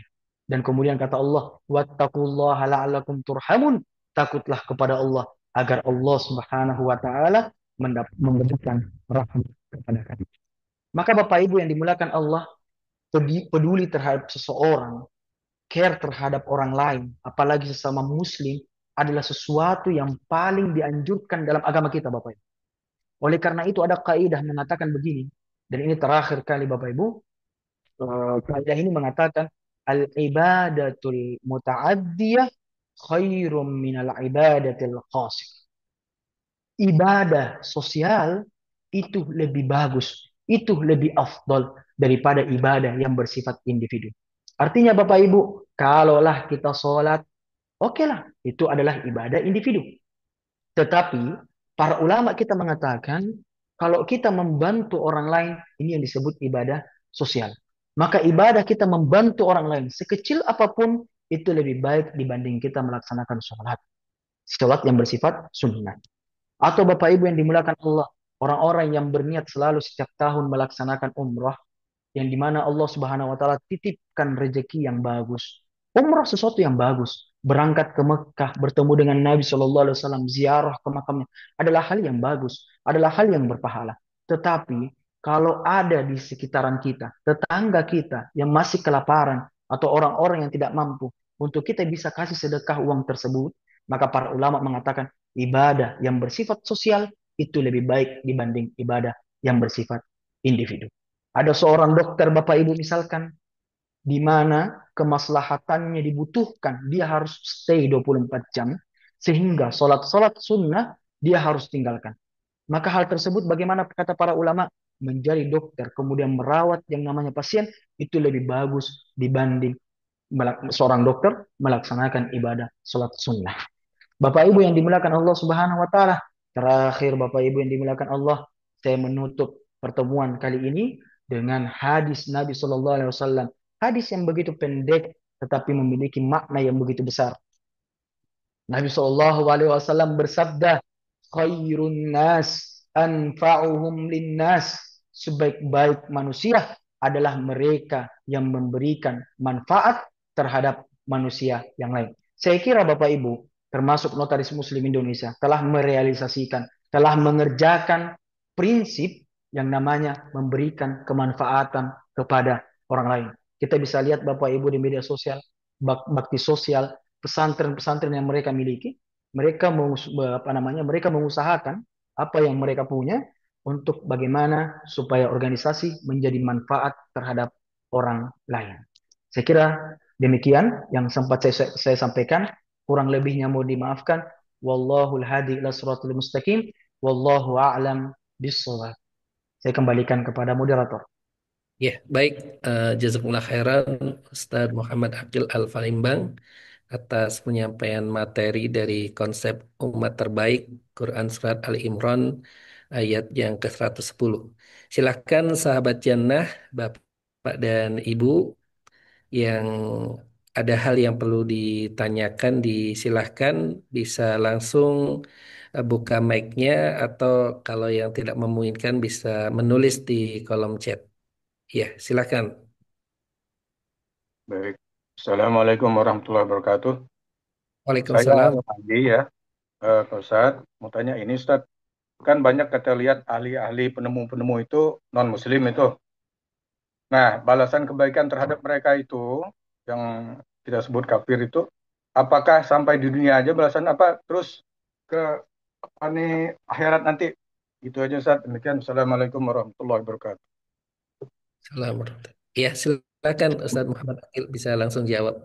Salah satu rahmatnya agama kita, yaitu agama Islam, adalah ketika seorang kafir atau ketika seorang fasik mereka melakukan kemungkaran, misalkan Bapak Ibu, maka ketika dia bertobat, Allah hapuskan kemungkaran tersebut. Allah hapuskan semua perbuatan yang buruk. Berbeda dengan hal-hal yang bersifat manfaat, Bapak Ibu.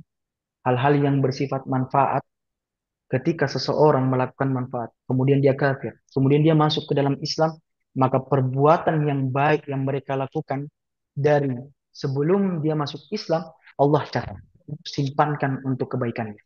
Maka ini persoalan kembali kepada persoalan hidayah. Terus, maka balasannya pastinya di dunia dapat. Balasannya di dunia Allah kasih rezeki yang bagus. Allah kasih angkat derajatnya. Tetapi balasan di akhirat Allah tidak memberikan balasan kebaikan tersebut. Maka Bapak Ibu yang dimuliakan Allah Subhanahu wa taala, menurut jumhur ulama, orang yang kafir kemudian memberikan kemanfaatan, Allah cukup balas daripada kebaikannya di dunia. Adapun di akhirat, kullukum ra'in wa kullukum mas'ulun an ra'iyat. Semua adalah pemimpin, maka setiap orang yang memimpin terhadap diri sendiri akan dimintai jawab di hadapan Allah Subhanahu wa taala. Sehingga itu bagian daripada rahmat sayang dan Islam itu sendiri. Saya kira seperti itu, Pak. Baik. Kurang. Ya, baik. Jazakumullah khairan. Ini ada pertanyaan Ustaz Muhammad Akil di kolom chat. Assalamualaikum warahmatullahi wabarakatuh. Izin bertanya Pak Ustadz. Dalam ayat 110 Ali Imran, kalau di sini tertulis 104. Intinya kata minkum saling mengingatkan untuk melakukan kebajikan. Apakah bisa berarti baik per kelompok atau secara pribadi sesuai kemampuan masing-masing atau bedanya eh, apa bedanya arti khairi dan ma'ruf? Nah, ini yang pertanyaan pertama. Kemudian yang kedua, ibadah itu bentuk kepatuhan kita terhadap Allah Subhanahu wa taala. Kenapa kita biasa mendengar masuk ke surga itu bukan karena ibadah, tetapi semata-mata karena rahmat Allah Subhanahu wa taala. Jazakumullah khairan. Ya, tafadhal Ustaz Muhammad Akil. Oke. Jadi pertanyaan pertama, apa perbedaan daripada khair dan ma'ruf? Bapak Ibu yang dimuliakan Allah, para ulama kita dalam hal masalah kebaikan sama-sama maknanya kebaikan. Itu pertama. Tetapi Bapak Ibu, yang namanya al-khair, kebaikan, itu adalah kebaikan yang sekedar hanya akal yang tahu tanpa ada pertimbangan hukum syariat di situ. Berbeda dengan namanya ma'ruf.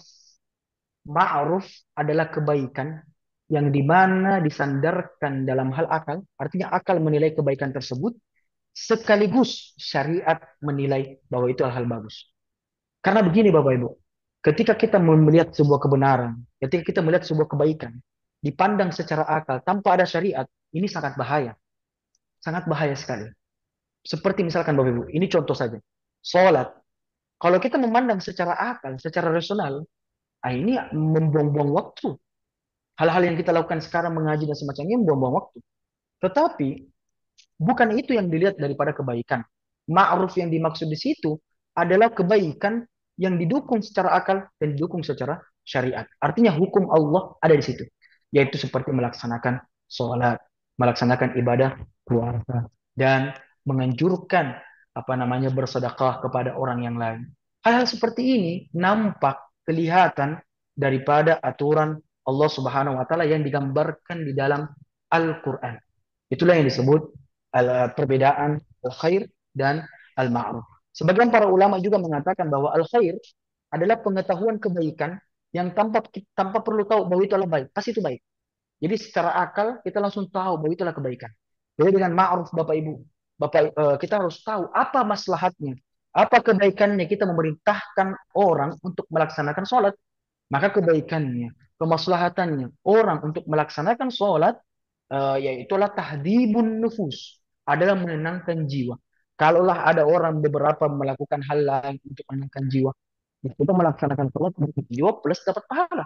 Nah inilah merupakan hal-hal yang baik dalam kacamata syariat plus dalam kacamata rasionalitas kita.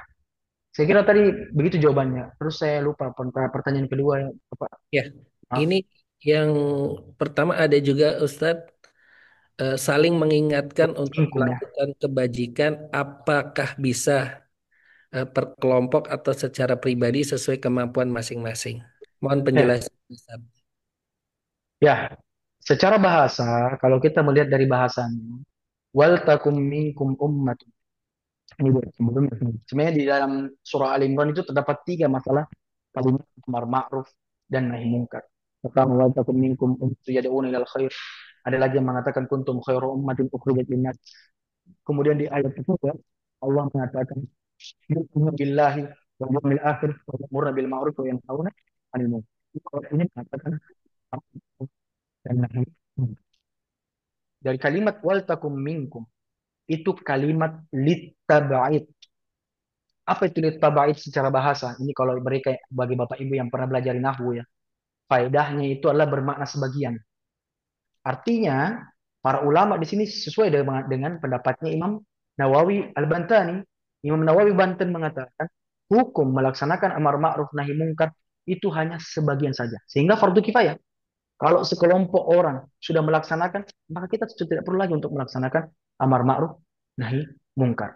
Nah, Bapak Ibu yang dimuliakan Allah, ummah di situ supaya kita tahu dulu apakah perseorangan amar ma'ruf ini, apakah per kelompok organisasi atau memang pemerintah. Para ulama kita, termasuk guru kami Syekh Salim Abu Asim mengatakan bahwa saya semua manusia berhak melaksanakan amar ma'ruf nahi mungkar.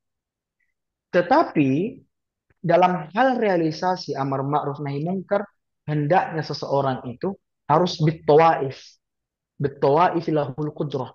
Perkelompok yang dimana mereka memiliki kekuatan. Saya kira kita punya kewenangan yang lebih hebat. Seperti misalkan kepolisian. Itu kan perkelompok. Mereka disebut ummah. Mereka adalah jam'un minat tawaif. Kumpulan dari beberapa orang.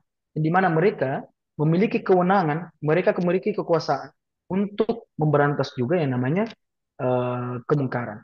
Bapak Ibu yang dimuliakan Allah, bagaimana dengan misalkan orang yang memiliki kewenangan itu tidak lagi mau ingin membongkar kemungkaran atau mencegah kemungkaran tersebut.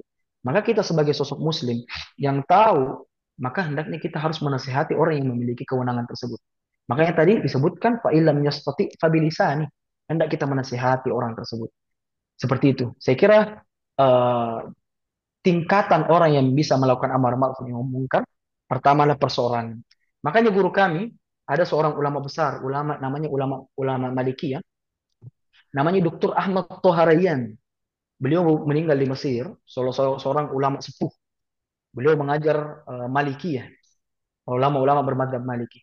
Beliau mengatakan bahwasanya kalau perseorangan maka amar ma'ruf nahi munkar itu fardu ain.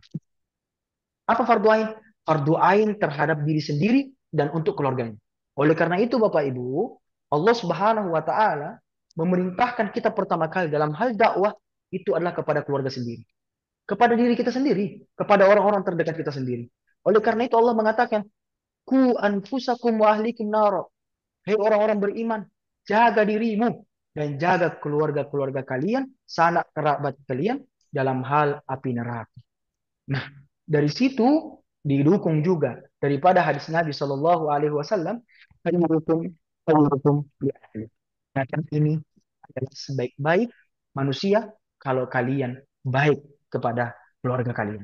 Maka dalam hal masalah kita dengan anak atau kita dengan keluarga, maka hukum yang namanya amar ma'ruf nahi mungkar itu dihukumi fardu ain menurut guru kami Dr. Ahmad Toharayan. Tapi dalam hal yang tidak ada hubungan kerabat dan semacamnya, kita hanya dihubungkan terhadap persatuan la ilaha illallah Muhammad Rasulullah, maka itu dihukumi fardu kifayah. Kemudian saya menjawab daripada pertanyaan tentang bagaimana orang masuk surga terhadap rahmatnya Allah Subhanahu wa taala. Bapak Ibu yang dimuliakan Allah, betul. Seseorang masuk surga itu karena rahmat Allah. Dan ini dijelaskan dalam hadis Nabi Shallallahu alaihi wasallam. Tetapi Bapak Ibu, bagaimana kita meraih rahmat Allah kalau bukan lewat amal soleh? Bukan dengan perbuatan yang baik.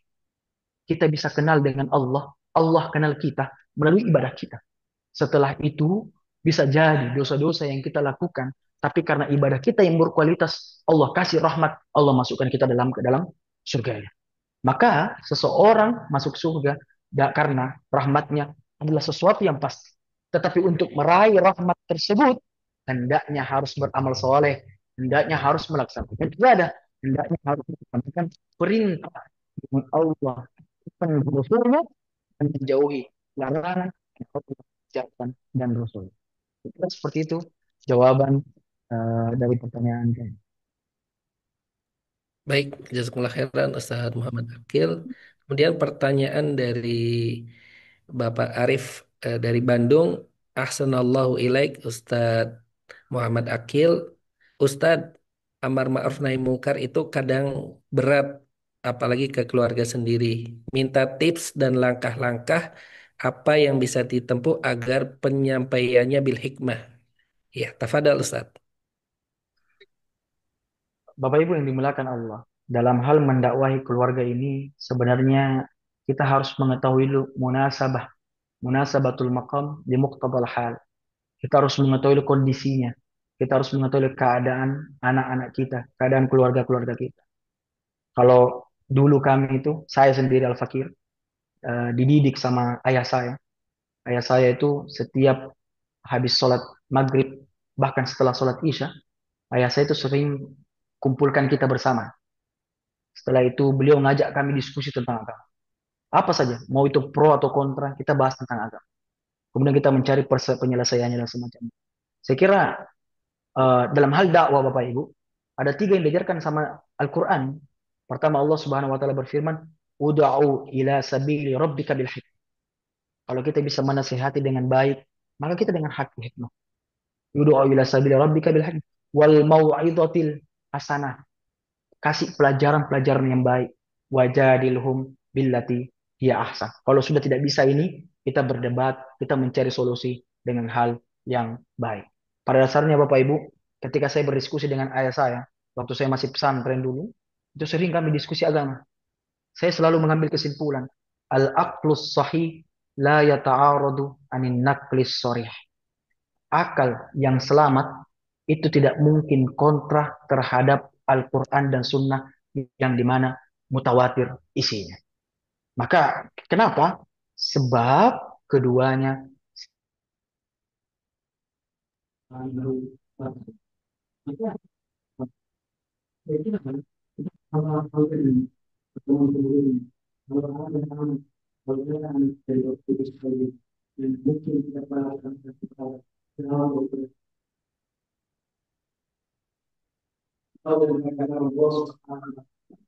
Maka caranya adalah hendaknya seseorang itu perlu untuk melaksanakan yang namanya melaksanakan ibadah sholat.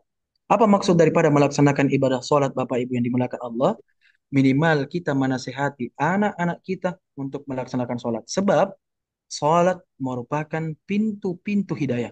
Adapun nanti ketika dia masih melaksanakan kemungkaran yang lain, kemudian mereka rajin melaksanakan sholat, maka insya Allah hilangnya kemungkaran itu menghilang secara sedikit demi sedikit.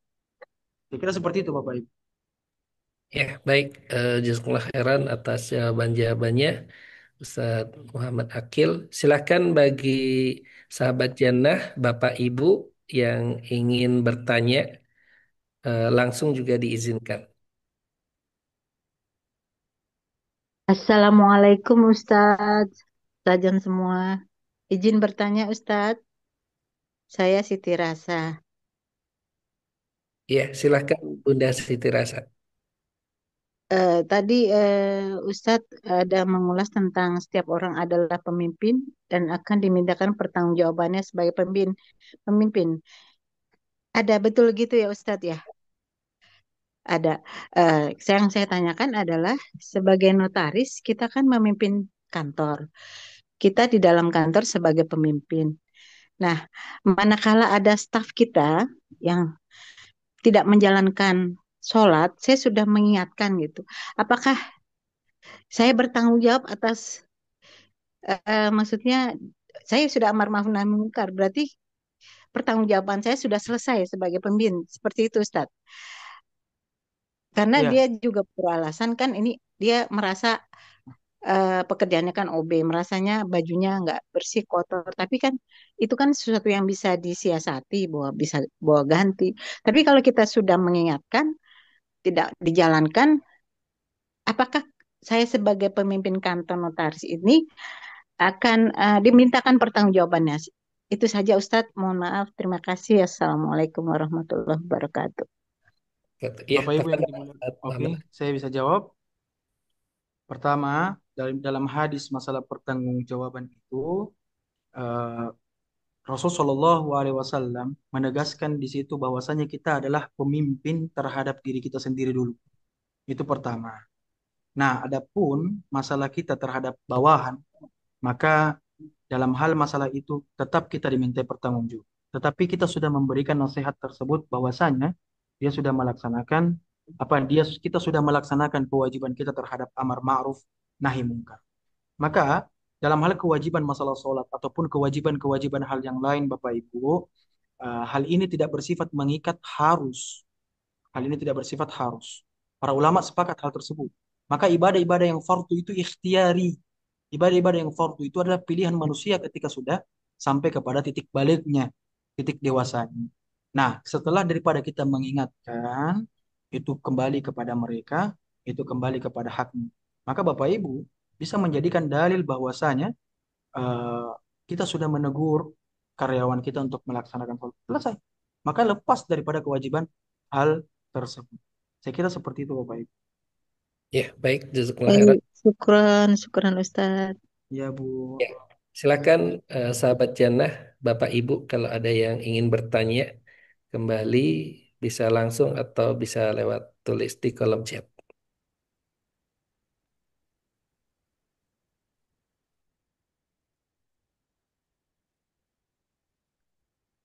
Iya, apakah sudah cukup?